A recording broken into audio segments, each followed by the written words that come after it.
Hey everybody, I'm back again. I promise I'm going to make some videos that are not just challenges from Greg, Bearded Comic Bro, but I definitely had to make another one of his comic book cover challenge videos. This is of course the Marvel edition, and I am an avowed Marvel zombie. Marvel is, those are my superheroes. I mean, that's just who I am. You know, we all have our lane. That's my lane for superheroes for sure. So let's just get started. I was able to whittle it down to 10, but I probably have a stack of 50 books over there that I went through to get to these 10, and there will be some honorable mentions at the end. So let's get going. So first up at number 10 here, the Mighty Thor 366 with our buddy Frog Thor, or Throg, as some people like to call him. Walter Simonson was a master. Just the wildness of this character, the power of this scene. You got some Kirby Crackle in there. Just looks amazing. So I just had to put Frog Thor in there. All right, number 9, Generation X number 1. And I believe, no, this is not the only X book, but if you're looking for X books, I'm sorry, I may let you down on this particular one. And John, if you're watching, John's Comics with Kids, I won't show you one of the books that didn't make it because I think you'd be very sad. But Generation X number 1 made it. This is a foily cover, so you can see the foil there. I'm pretty sure I bought this off a spinner rack at Kmart. And if you looked just to my right here, you would see that I do indeed have a Generation X poster from the 90s on my wall. I don't know what it was. Maybe I just really connected with Chris Bacalo's art. But I just thought this was a cool group. I really loved it. You know, it was a fun book. I love this cover. Again, Chris Bacalo's art is amazing. I love his heavy spotted blacks, but also his kind of cartoony figures that are kind of bouncy, slightly maybe manga inspired. So yeah, Generation X number 1. All right, here with another X book, New Mutants, issue 19. This is part 2 of the Demon Bear saga. And, you know, Bill Sienkiewicz, again, another master.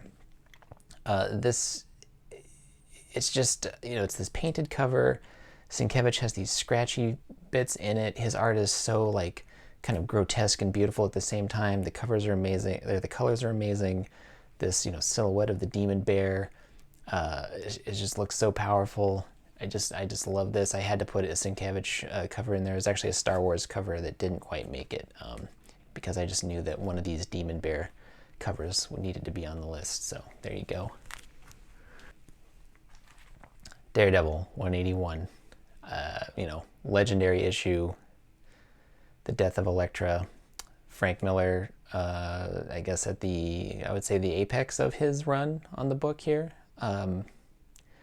Daredevil's probably my favorite Marvel character. It's him and Silver Surfer are tied.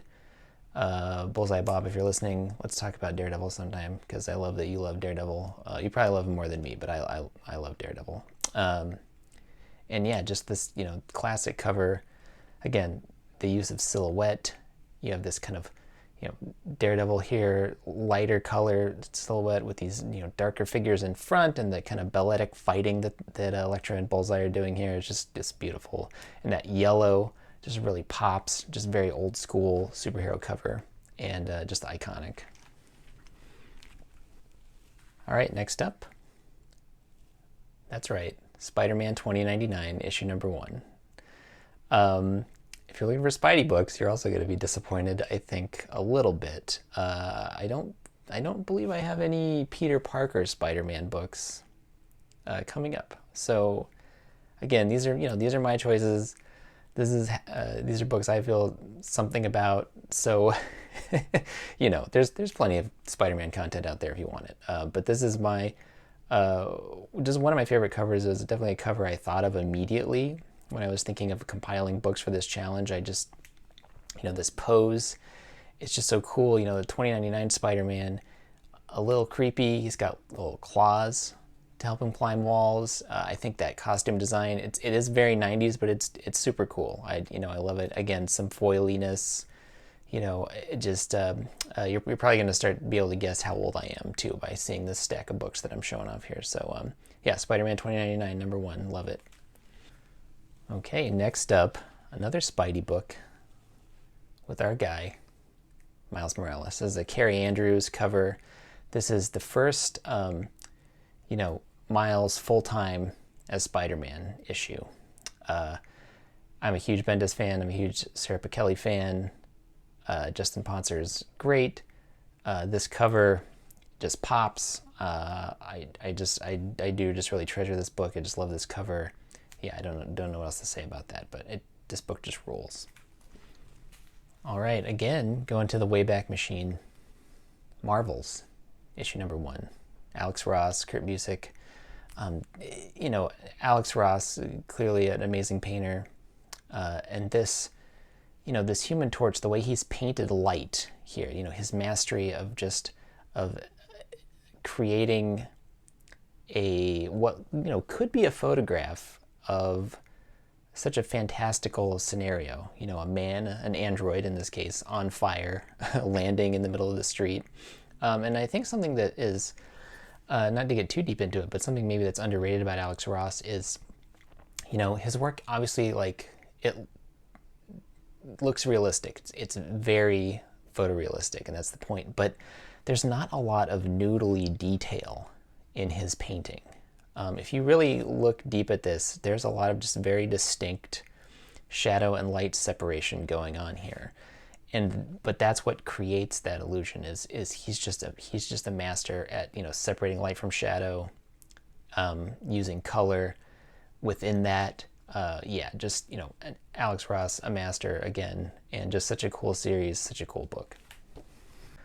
All right, this one's a little goofy.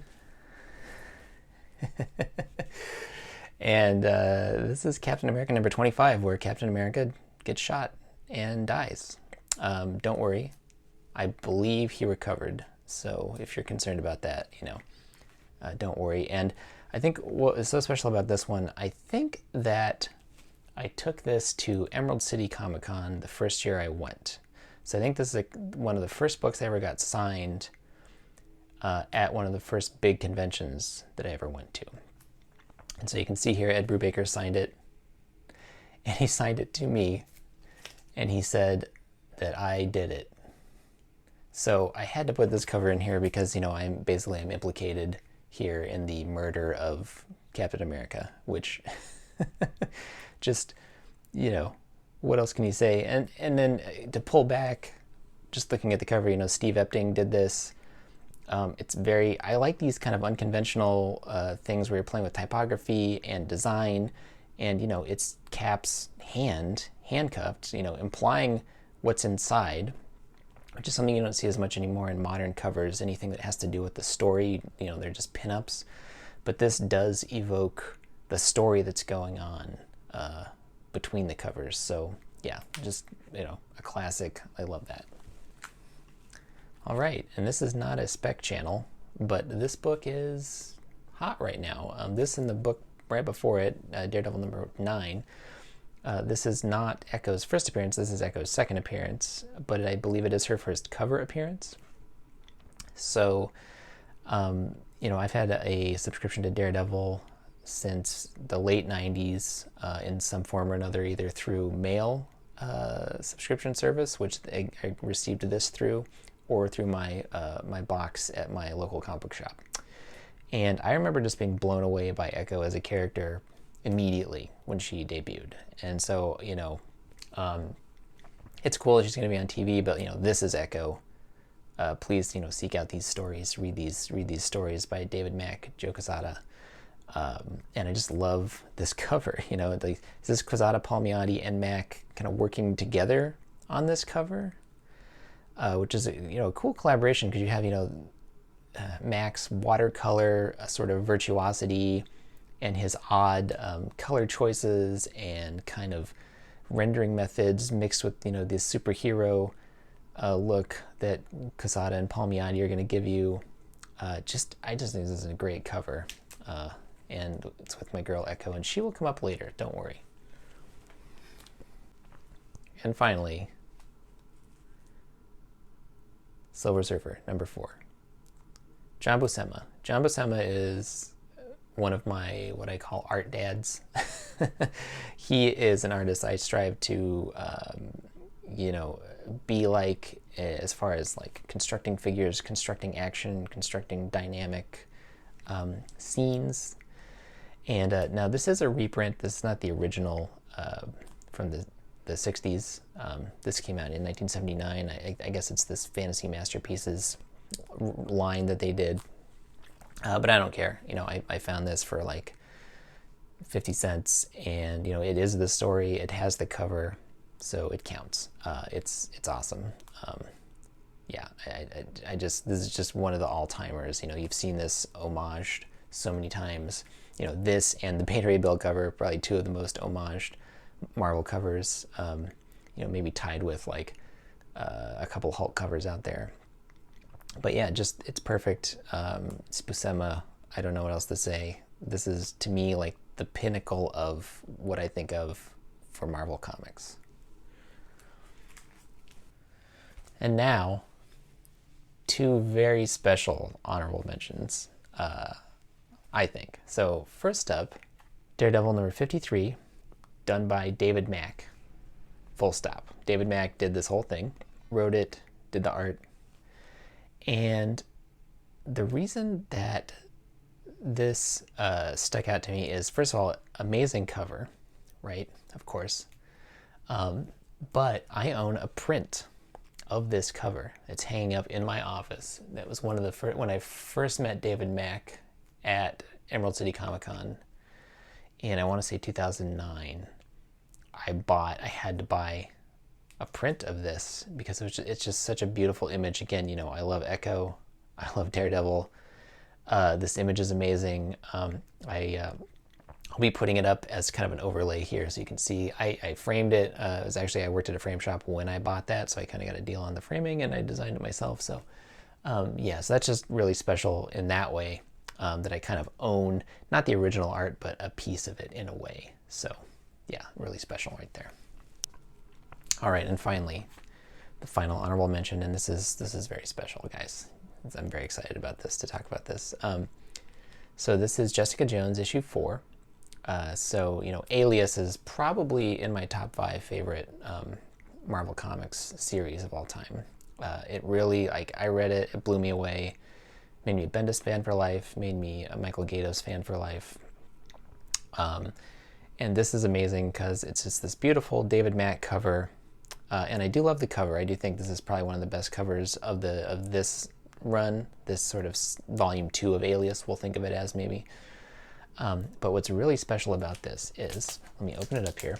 So I want to say it was 2018 at Rose City Comic Con here in Portland, Oregon. I saw Michael Gaydos.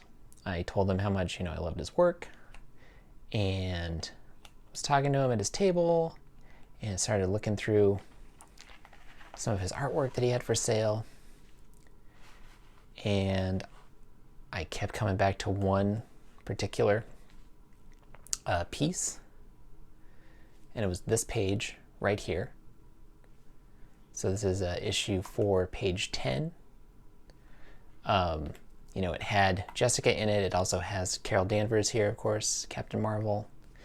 And so, guys, that became my first original page of artwork that I ever purchased from an artist. And I'm going to try and just going to bring the camera up here so you can kind of bask in the glory of this whole thing.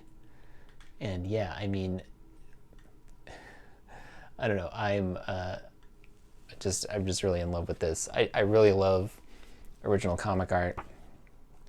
I love seeing those ink lines on the page, seeing, some of the process too, because you can see right here, I think this is fascinating. This panel is empty. And actually, that was something that really made me even more enticed to get this, is that this panel was empty. Now, likely what Gatos did is he got this panel from some other part of the book that he was working on and put it in, digitally. Like, that's most likely what he did. But I mean, these panel borders are all hand drawn, like the ink's laid down. It's got his signature up here. Yeah, I had to own it, and I'm so glad I own it. I love, checking it out. Maybe it's not a big fight scene, but it's one of my favorite characters, Jessica Jones. It's her, having a bad time, which is pretty classic. Jessica Jones getting told that she's screwing something up, realizing she's screwing something up. And so this book will always be special for that reason, because I own a page of it. And, this is one of a kind. Like, this is the thing that Gatos touched and made into the book you're reading. And it just feels really special to own something like that. So yeah, that's my comic book cover challenge. Hope you enjoyed it. Please go read all of these books and more. Please go subscribe to Greg's channel, Bearded Comic Bro. And yeah, hopefully I'll be back here with more videos soon. Cheers, everyone.